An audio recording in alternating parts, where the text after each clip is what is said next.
We are recording now. Okay.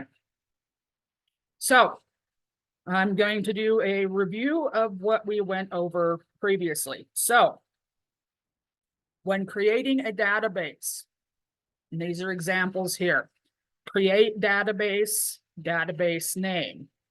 The same concept goes for creating a table. Create table, table name.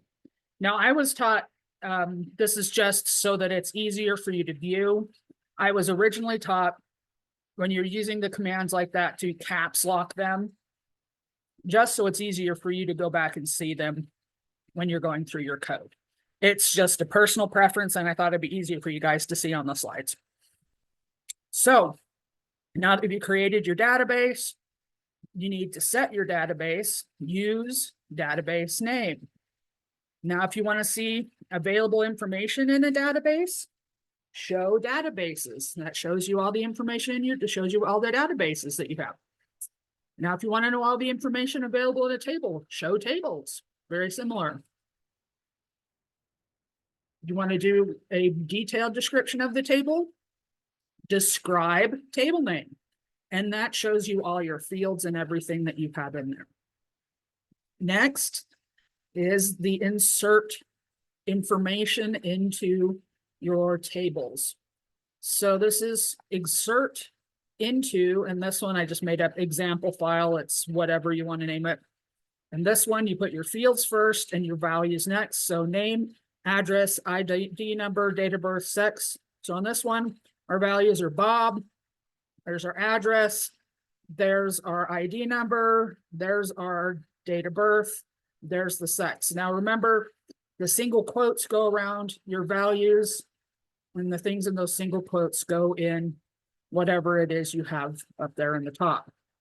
So if you accidentally transpose name and address, and you have different name types, there's a possibility when you run that it will throw an error. Next, you have select, which is where you select information. And when you select information, it means it's basically like you're searching for information. So select asterisk from example file. Remember that asterisk means select everything. Now, if you want to do select everything from the example file, but you want to put a modifier on there, you only want to look for people that entered the M in that field, then you put where sex equals M. All right, these are concepts we did not go over. You may have heard them, but they are not often explained really well. In fact, I went out and found a bunch of different things just so it would be easier to explain here. So there are what are called primary keys and foreign keys. A primary key is a single field or a combination of fields used as a unique identifier.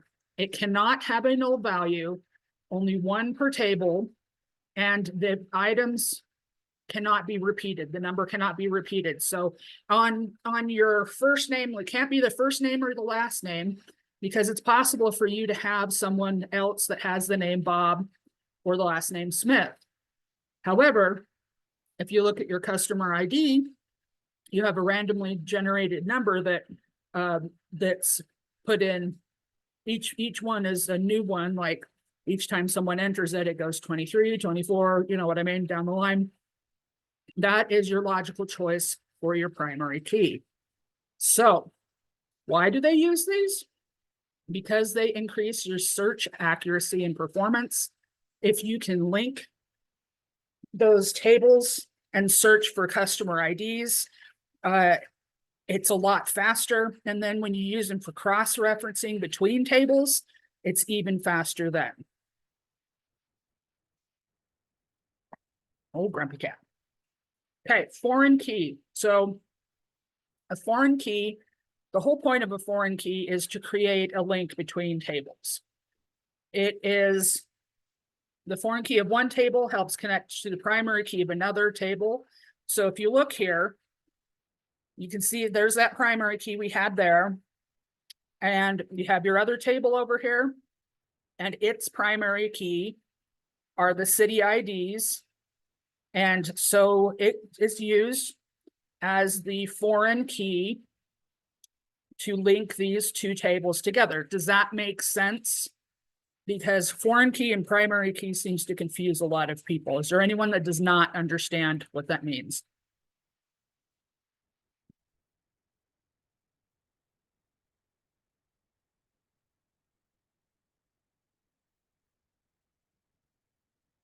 German, Gustavo, Jeff, Mike's, Stephen, you guys understand?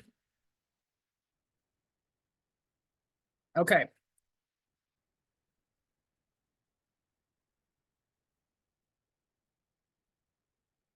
All right, and I am just going to show you these and then we'll go into, there's a better one that has all the explanations by it.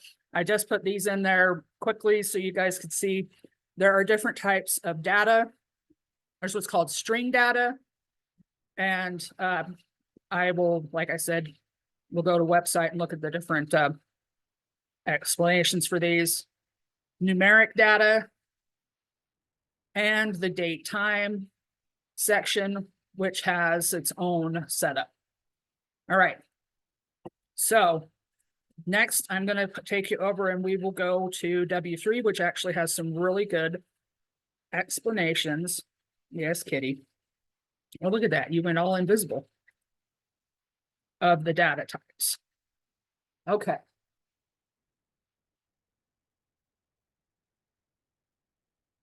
So string data types right here.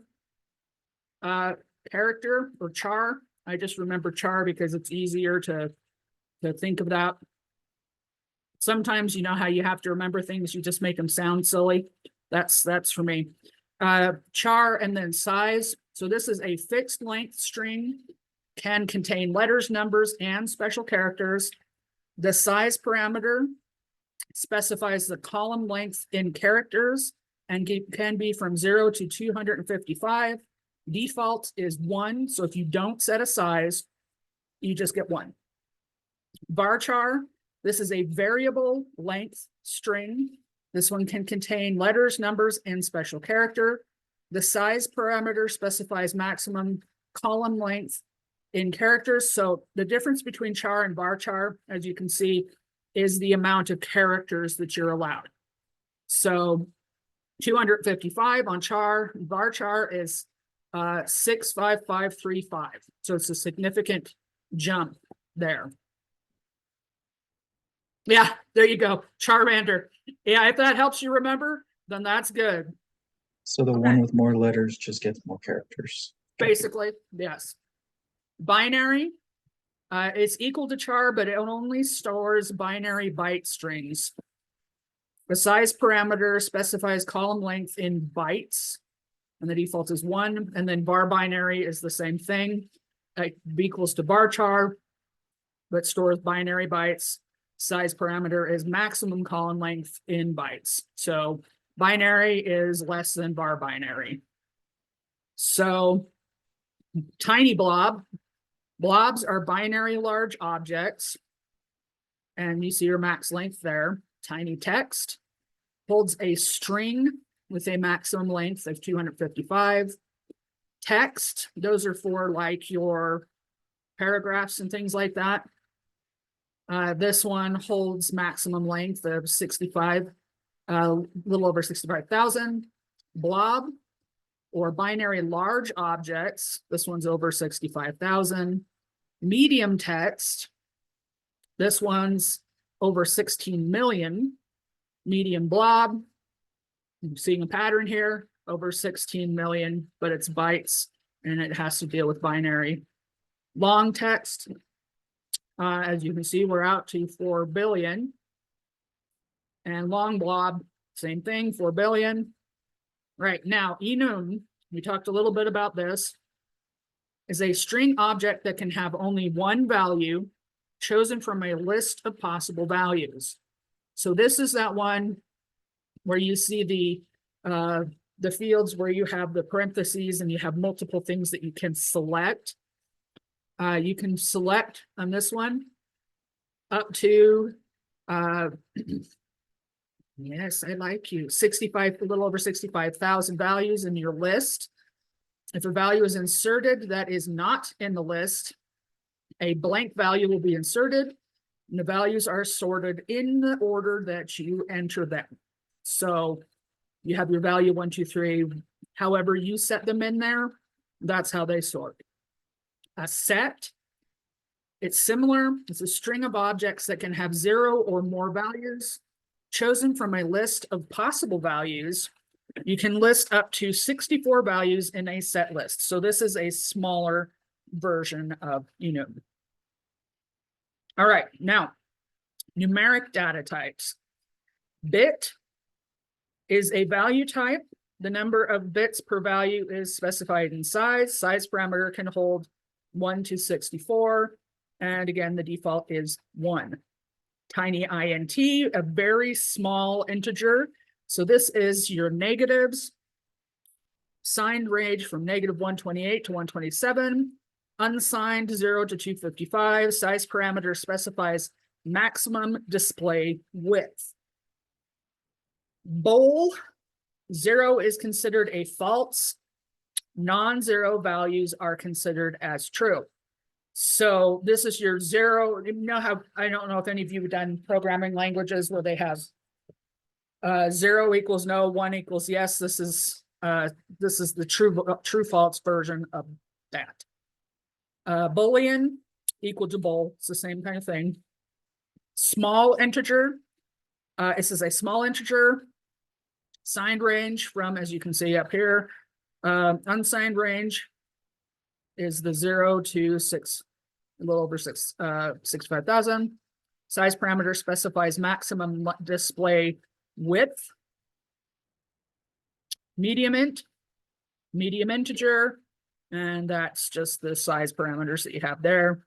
The size parameter specifies max display width. Then int, a medium integer, and then you have your size range. Size parameter specifies maximum display width. And then integer, which is equal to int. Big int. As you can see, your numbers are getting bigger and bigger here. I'm not going to be using all of these in your assignments. I just want you to see them. Size parameter specifies maximum display width. Float, we kind of talked about this one a little bit. This is a floating point number. Total number of digits is specified in size. Number of digits after the decimal point is specified in the D parameter. Syntax is depreciated and it will be removed in my SQL version. So that one is not used as often, and a lot of them are going away from it. Float P, this is a floating point number. This one uses the P value to determine whether to use float or double for the resulting data type. If P is from 0 to 24, data becomes float. If P is from 25 to 53, data becomes double. And then you see your double. Normal size floating point number. And you have double precision. Decimals are exactly what they, we talked about. An exact fixed point number. Total number of digits specified in size. Number of digits after the decimal point is specified in the D parameter. So you'll see that they can only use like 2 decimal points, or, if they're doing cache values and things like that, or if they're doing more precise ones, you'll see they'll max them out there. And then DEC is the same thing, just decimal. Okay, date and time values, these you will use more than a lot of the other numeral ones that you have up here. So date is just your date format. And the automatic way that it does this is kind of backwards from what we usually would write it in. So it's year, year, year, month, month, day, day. So remember that we usually do month, month, day, day, year, year, year. But the way this is written, they do year first. Question? They do it correctly in military time or military date format. Do they do it like that? Yeah, it's always year, month, day. Yeah. Yeah. So you're going to be, you guys are used to this. So if you're a lot of Americans that have only done it this way, month, day, day. Europeans, you'll see day, month, year. And SQL, it's year, month, day, day. So date time is a combination of your date, and then you'll see that HHMMSS, so that's 2 hours, minutes, and seconds. And it is defaulted to the 24-hour clock. And you can change it to the like the 12, but it's really difficult when you're messing with stuff. So a lot of times they just default straight out to 24 hours. Timestamp. These are values stored as numbers of seconds since they are a Unix. So the supported range you'll see there. It's an automatic initialization and updating to current date and time. Can be specified default current timestamp and on update current timestamp in column definition. So that's if you're just trying to use a current timestamp and tell it to keep it up to date with that, then you can use that. Time is just the hour, minute, second version of what you see up there. And then year is just that 4-digit format that you see on that. Okay. So does that make, I'm assuming those make sense. Don't worry too much about the more esoteric versions of stuff out here. I just wanted you to see how many different types of data there are. So now W3, what? The date and time is the first part of this entire course that has made sense to me. Yay, we have something. Military taught me right on one thing at least. Now MySQL, there is a W3 schools. I can give you the link. We're going to be doing some of their exercises next week. They're based on these, but they have some basic ones out here for if you want to just see the syntaxes that I was talking about. So like we were talking about the select. There we go. So select customer name from customer, and you can see here, this is what it looks like if you run it that way.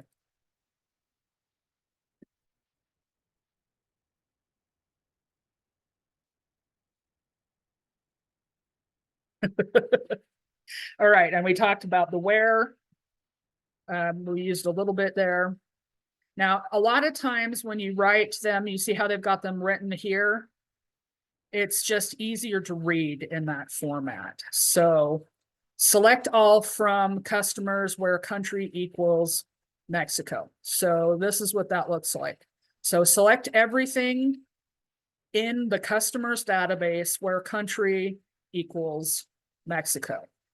And these are the examples of the stuff that it runs out for you there.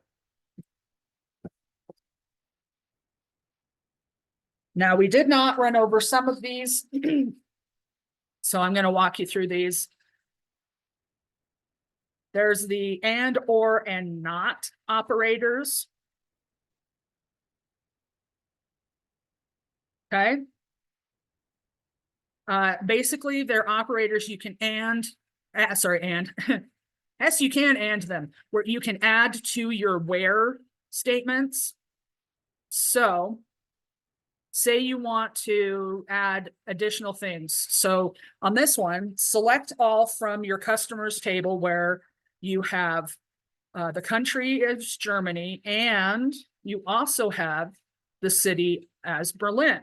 So does that make sense? The and, you're just adding two fields together. Okay. Or select all from customers where the city equals Berlin or Stuttgart. I know I just murdered that. Stuttgart I think that, my German's terrible, so.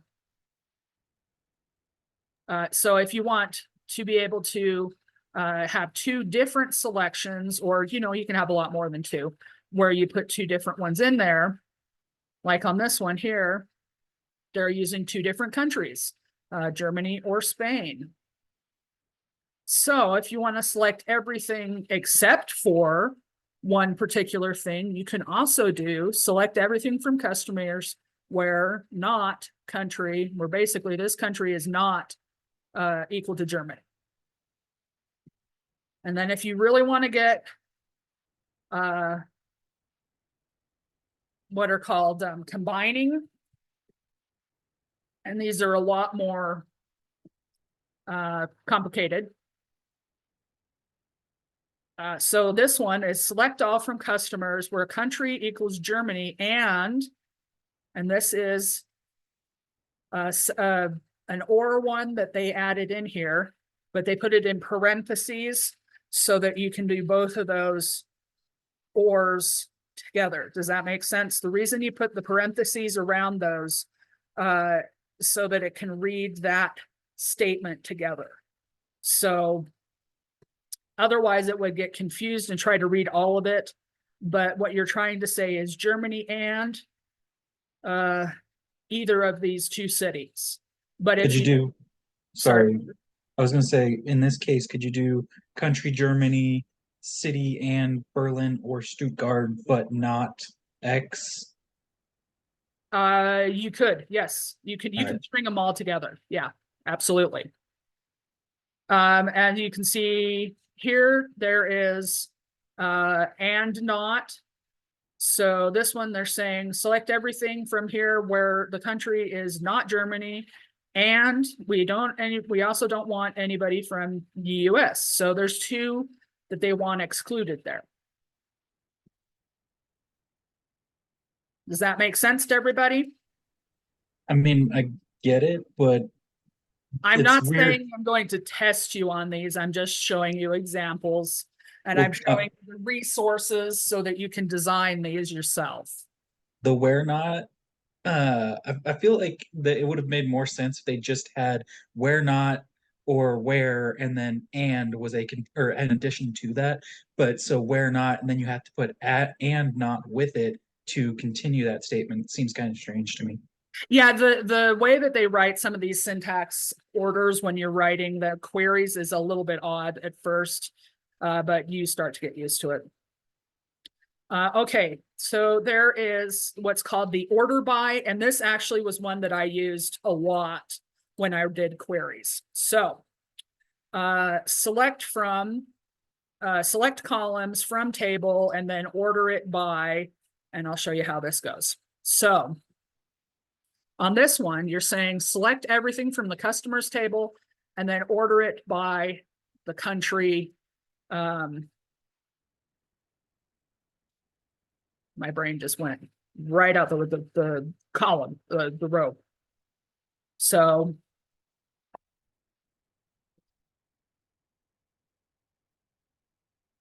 what it does here is when you run it, select from customers order by country. So see how everything is in alphabetical order off of that country section down here? That's what it's telling you to do. The other thing that I did the most was the ascending and descending, because you didn't have to specify it as much. So let me show you this. So select all from customer order by this column, and you do it in descending order. So by that means it's basically reverse alphabetical. So you notice how it's going backwards here. If there's a column for it, then yes. And you can also order it by several columns if you want to. And it orders it by whichever one you have first and then that one. So this one says country and then customer name. So Argentina, and then within that, it goes alphabetical off of those. So notice that these are the Argentina ones, and then the customer names are alphabetical within that, and it goes down from there.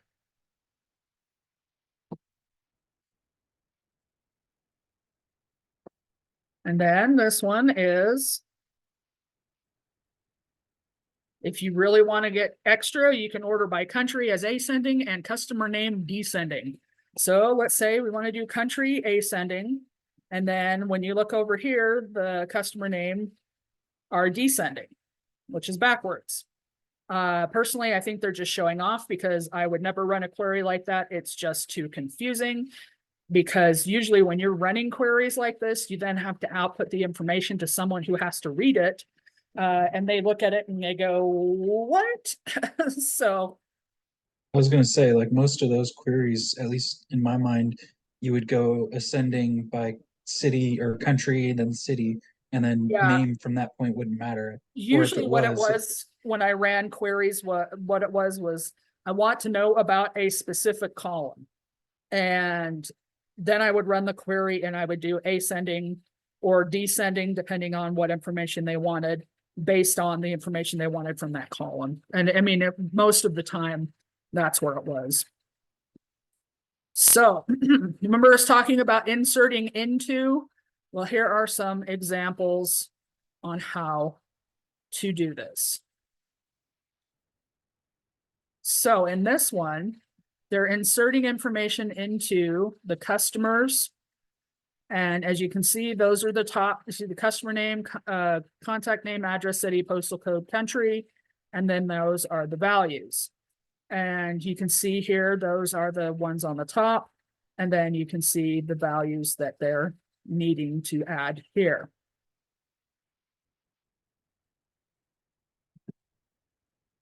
And say you only need to do, now that's not to say you have to do all of them.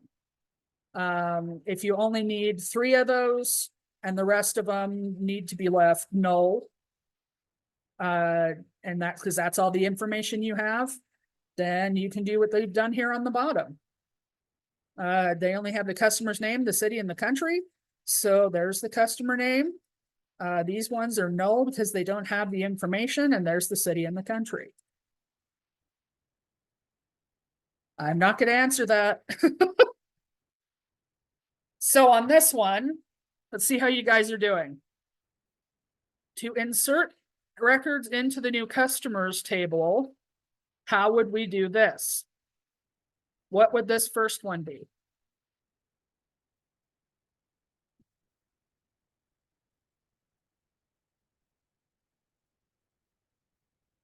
No, remember insert into. So this first one would be insert into customers. And then what comes after that?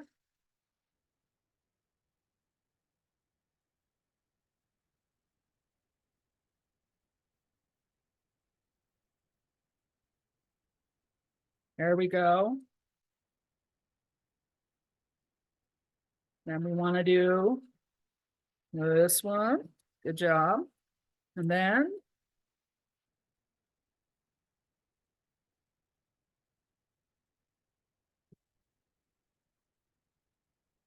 yes, good job. Values.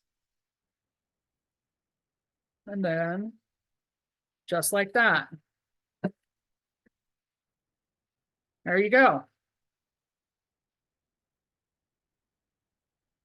It's just fill in the blank by looking up above at the other stuff.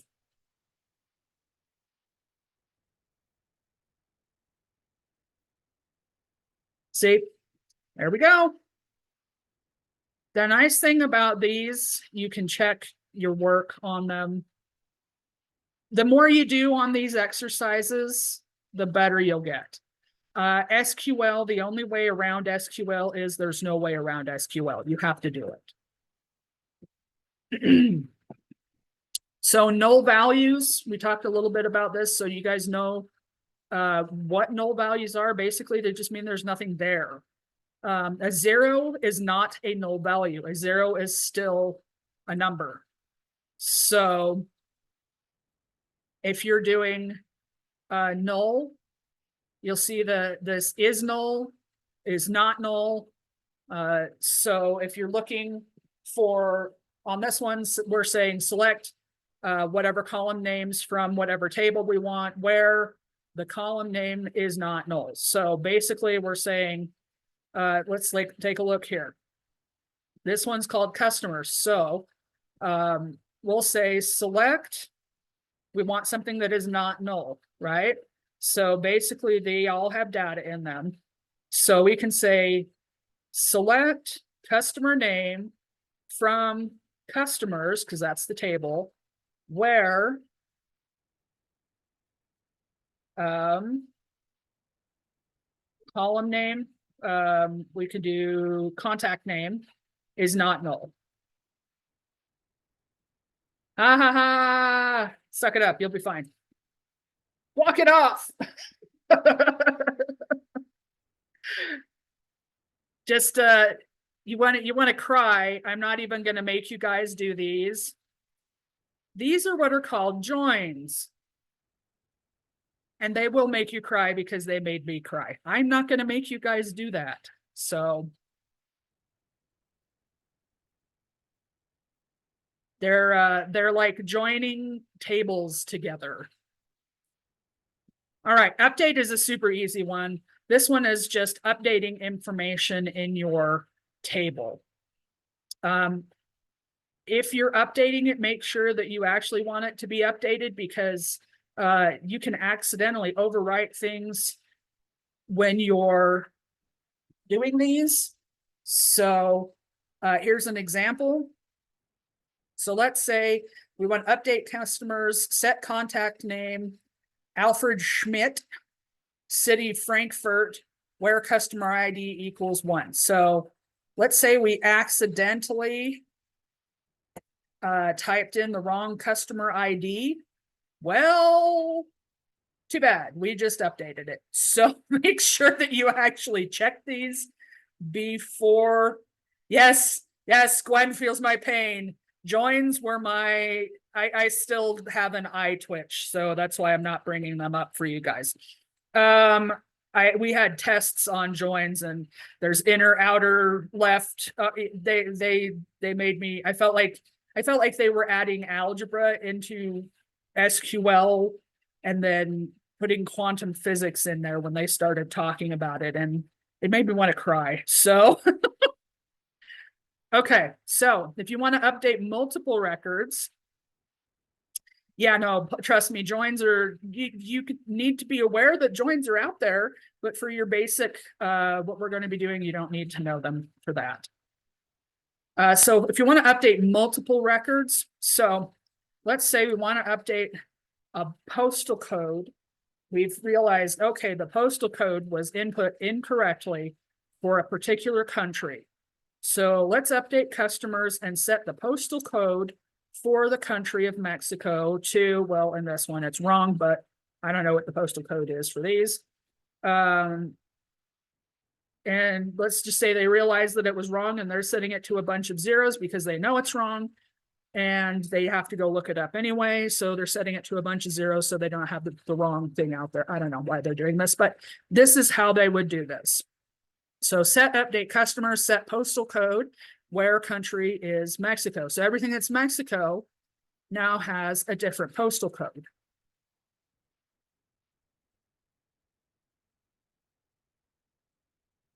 And if you really want to go crazy, you can update an entire column. So update customer, set postal code. There you go. You just set all of your postal codes to 0. You can do that. I've seen people do this in an entire database and wipe stuff out. This is also why backups are important. All right, so we're going to talk about deletions. So delete all records. So it is possible to delete all the rows in a table without deleting the table. So do you remember me talking about drop? Drop is you drop and delete the entire table. But if you want to keep the table records and or the way that you formatted the table, but you don't want to keep any of the data in it, you can say delete from and it'll delete all of that. So on this, let's say we want to figure out how to do this one. This one is a delete question. So what would we put here? I mean, I'm literally showing you the answer up here. So I'm just checking to make sure people are awake.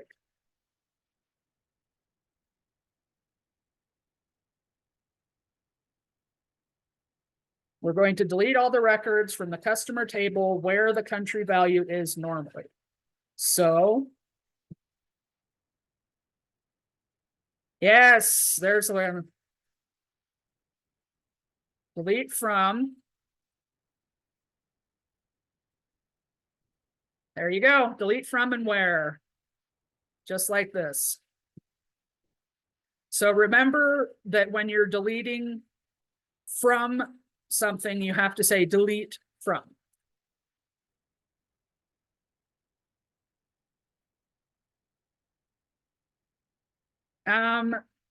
Limit, I don't think you guys are going to be using, because you're not going to be creating something with thousands of records. But when they talk about limiting, this is something where they limit the amount of records that you can put into a table. Min max is exactly what it says it is. You set the minimum and maximum attributes. I'm not going to make you guys do this one, but I'm just going to quickly show you there are ways that you can use within SQL if you want to do counts, averages, and sums, just like if you wanted to do these within Excel. So as you can see, select the sum of column name from table name where condition. So let's say we want to count how many there are of a particular product from products. And on this one, a lot of times they'll do this with like inventory and things like that. If you don't have, sometimes they have like a plugin that runs with the inventory, and what it's actually doing on the back end is this. So it says select count from that product ID from products, and they want to know, okay, how many of these do we actually have left? Oh, look, we've got 77. That's all it is it's just running math in the background. This one's running an average on price. This one's summing them together. No, I'm not going to make you do the exercise.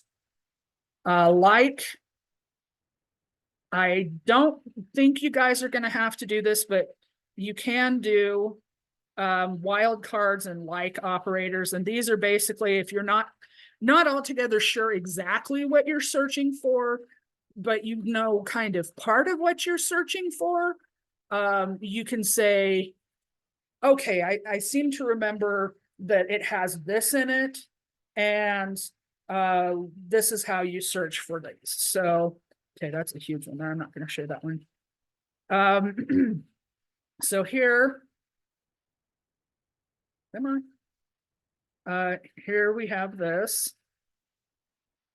You can see select from customers where customer name is like A, and that is the customers have the A in there. And as you can see, there's a whole bunch of wildcards and different. This is if we were doing a class specifically on getting data out of here, this would be where we would be. And the joins and aliases are where you would, that's where you start to cry. So we're just not going to go over those. So ones that you really want to look at are all the way down to the delete. Quick question. Yes, go ahead. On the wildcards searches, does it, so like that was the one that you did was A and then the percent sign, and I get that, but will it search just for any name that has an A in it, or is it like beginning with A? It says finds, if you look here, it finds any values that start with an A if you put the A before, And then if you have the percent and the A, it finds any values that end with an A. All right. You see that there's Yeah, the table I right missed there. that section. Sorry. No, it's fine. But- I scrolled past it pretty fast. That one's actually a pretty good table to have if you're going to be using any of these. I wish I had this when I first did SQL, because they basically were just like, go find out how to do it. And it was super helpful. So these are some of your where ones, and then you can also do that's the percent sign is your wild card that you put with it. So anything that you put there, it's the positioning of where you put your wild card is what it was talking about. So there's the percent wild card, there's the Okay. underscore wild card as well. That clears it up a lot. Thank you. Okay, no problem. And those are just if you're going to be searching through those. I suggest if you want to take a more advanced SQL class, and I will tell you, I have a friend who went from a job that was $50,000 a year, and now he's making triple that within a year and a half because he's doing database work, because they are desperate for people to do database and database management. So it's a great field if you've got a knack for it. If you hate it though, and you don't ever want to do it again, don't punish yourself. Just learn enough to get the basics of it in there.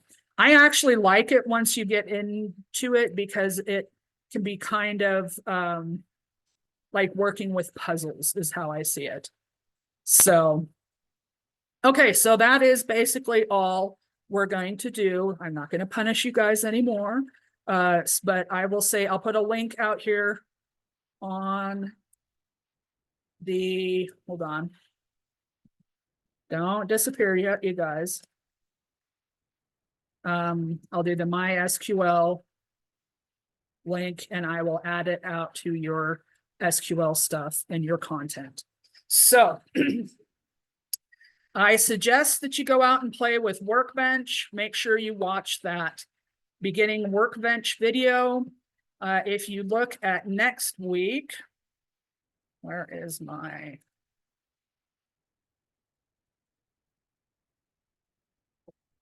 Next week, we're going to be using the create, insert, update, and alter exercises off of W3, and I will put those out there for you.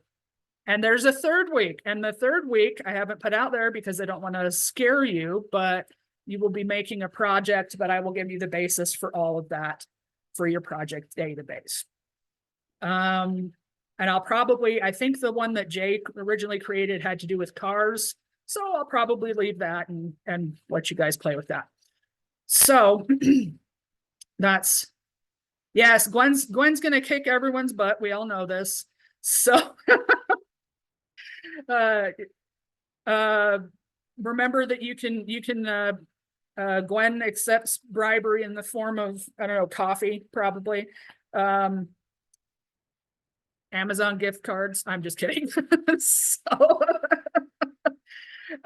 make sure to talk to Zach if you need help. Call, let me know if you need help. I've done tons and tons of SQL work because I worked with SQL database backends. Yeah, D&D stuff. There you go. That's a good one. So if you need help, just let me know. I'm going to stop the recording here. All I'm saying is I'm still waiting for Anna to get her DM stuff ready, and then we can just do a class run. We should just do a class session like once a week. We're gonna have this week's D&D session. If I can figure out how to do that and relate it to, you know, I might be able to figure out how to do that and put it in with forensics. That's actually a good idea for our next class. So, okay, I'm gonna stop the recording.